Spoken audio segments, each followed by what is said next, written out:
Hello and welcome to the Storytelling for the Soul podcast. I'm your host, Sarah Kanata, and this is the place we talk about all things expressive writing and other creative techniques, all with a little bit of Buffy the Vampire Slayer thrown in. Buckle up and enjoy. A big thank you for joining me for another episode. Today we're talking all about strength training and the key learnings and lessons that I have been able to draw from strength training and the gym that have basically been applicable to my life in general and especially my business. Now, I first got into strength training at around age 30. For context, I'm now 37. So I'm by no means new to training. However, I've never been as consistent in my life with strength training 4 times a week, so 2 upper body sessions and 2 lower body sessions, as I have been in the last 11 months or so. And that's all because instead of having to actually get into a car and drive to the gym or invest in a full home gym setup, which as most people know who've looked into that can be quite costly, I'm in an apartment building now. I moved houses last December and there's actually a pretty good gym within the building. So I wake up first thing, I try to get up at about 6:30, something like that. I get myself in enough water to actually look decent enough to leave the house. And within a few seconds and a short lift ride, I am in the gym. And it's really made a world of difference to my mental state and just how I show up for life in general. Now, over the last 11 months, I've really focused on building strength, building muscle, and body recomposition.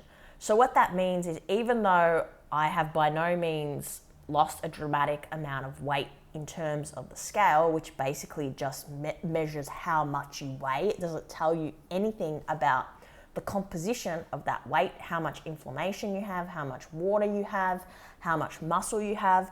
I've really focused on building strength.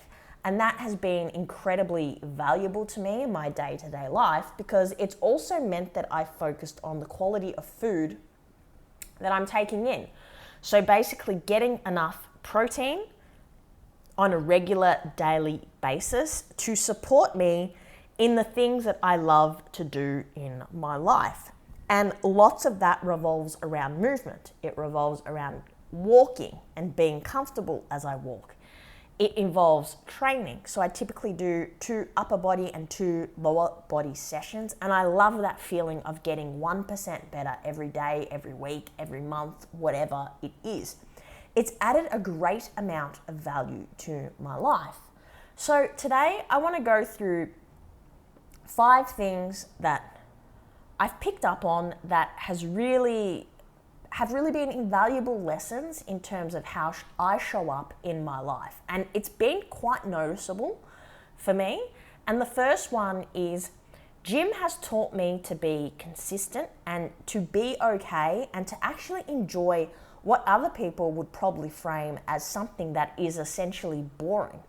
Because anyone who knows anything about strength training and actually making progress in the gym knows that you can't really be changing your training program and split every week and actually see progress. You have to develop the skills to have the ability to do the exercises with proper form to maximize your strength training. You also need to get into a frame of mind where the habits are non-negotiable. So going to the gym 4 times a week, unless of course something happens in my home or work life, it's not a very strict thing. It's just that's my aim is 4 workout sessions per week. And the thing is, I'm not seeing drastic changes every day, every session. Not even every month in some instances. I've probably seen the most amount of dramatic change through progress photos, and that's over the course of 6 months. Definitely not in the week to week pictures or even month to month sometimes. It's definitely, in terms of strength training, a long-term game. But here's the thing, everything in life is. When I think about my business, when I think about anything that I'm half decent at, it has taken consistency, the ability to show up, even though I may doubt at times if anything is working, but persistence to stick to the plan. And here's the thing, everything in life is that way. Think about anything you've tried to do. You have to be willing to be bad at it, or to be a beginner at it, if bad is not the right word, to actually progress and to get to a place where you can feel proud of yourself. And that's the thing, that's how I feel proud of myself at the gym. When I've managed to lift a weight that I haven't been able to previously, or even just nailing proper form on some of the movements, it's incredibly satisfying. So for example, I've never done pull-ups in my entire life, and I started doing band-assisted pull-ups. When I first started, it was the most awkward, painful thing I've probably ever attempted in my life. Now, keeping in mind, I think this is one of the toughest exercises in the gym that anyone can perform. So I stuck at it, I gave myself a bit of a break, and within the last 2 weeks, I've returned to the pull-ups, and things are feeling much more natural. I'm not saying that I'm going to be pulling myself up 20 times, but it just feels more natural. And there's a great satisfaction that comes with sticking to your guns and not giving up.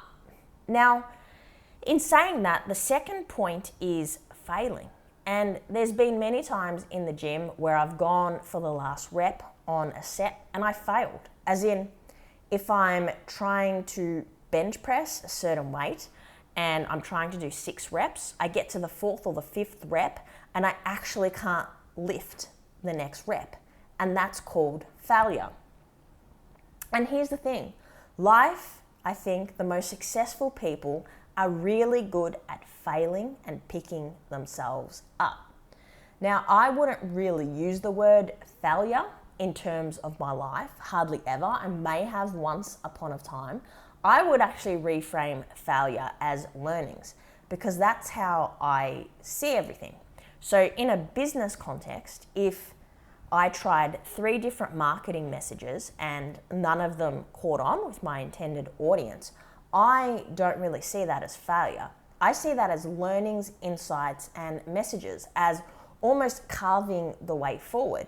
And to me, the only way you can possibly fail at anything in life, whether it's in the gym, in business, in relationships, is if you basically just give up. That's really the only failure. And I think quitting is different from giving up. Making an informed decision to quit something is very different to putting something in the too hard basket and totally giving up on yourself, essentially. Now, on to point number 3. This is what I love most about the gym. So, growing up, I was always into team sports. I loved things like Australian rules football.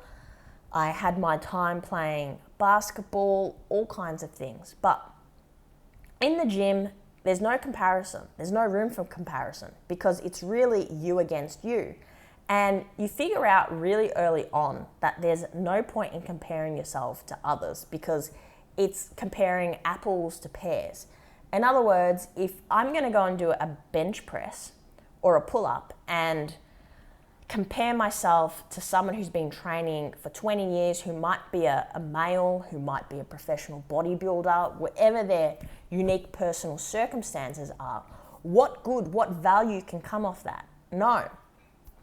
And here's the thing that I don't think a lot of people do in the gym, and for me, I've also incorporated this over the last 11 months and it's really been quite valuable. And that's actually tracking my workouts. So that means tracking the weights that I'm lifting, tracking the number of sets that I'm lifting.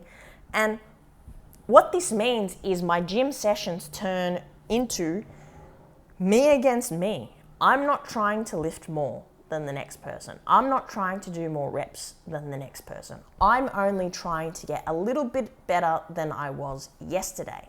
Now, of course, not every session can be your best session ever.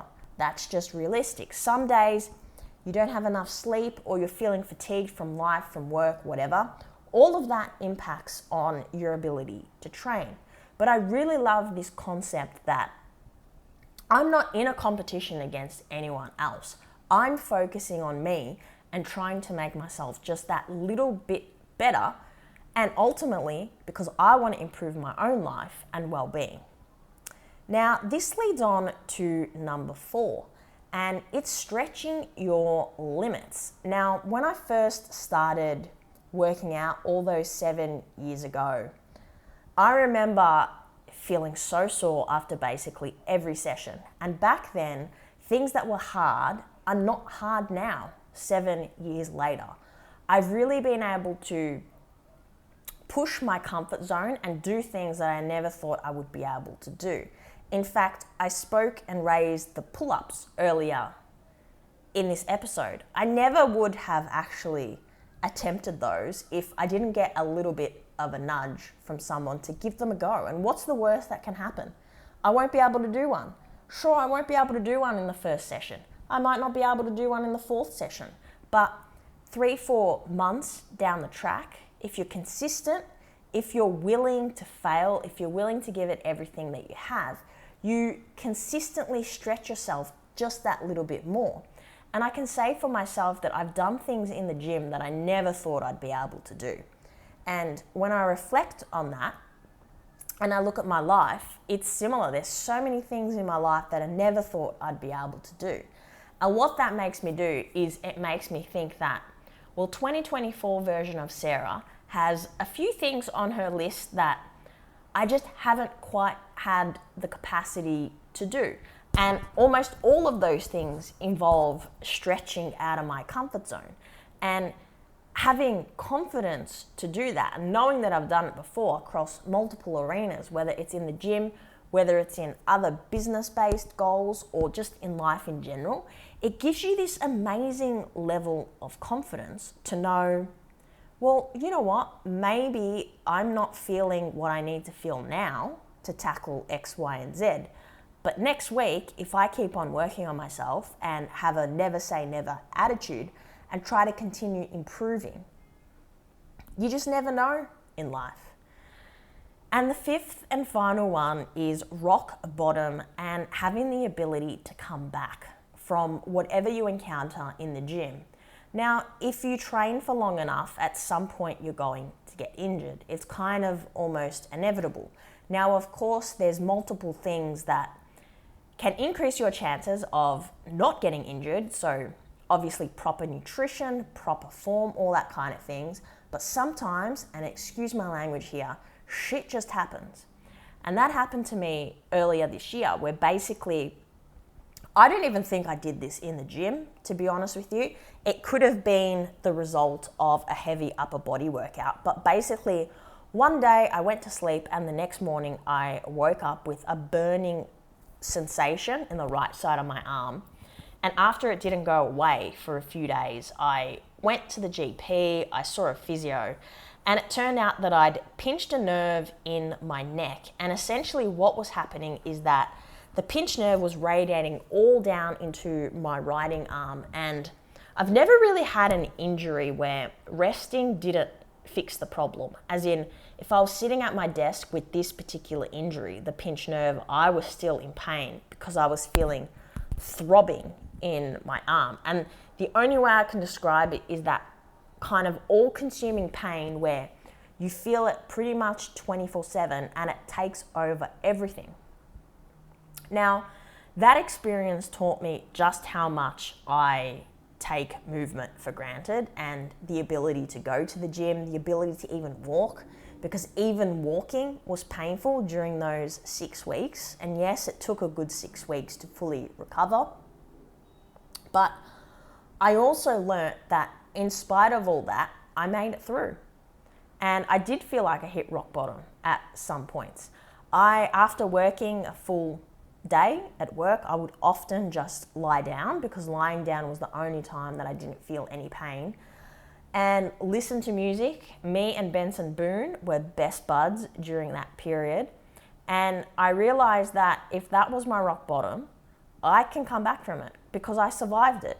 I got back in the gym. I've built my back and neck and arm strength, and so far, so good. I'm touching wood currently. But if you live long enough, and obviously this depends on your background, because some people unfortunately encounter much trauma and challenges very early on in your life. But even if you have the most joyful and joyous upbringing, at some point in life, you will have a rock bottom moment. Now, at that time, you've got two options, and all of us love a good wallow. But there's a difference in feeling your feelings, wallowing for X amount of time, and then picking yourself up or choosing to stay in that state.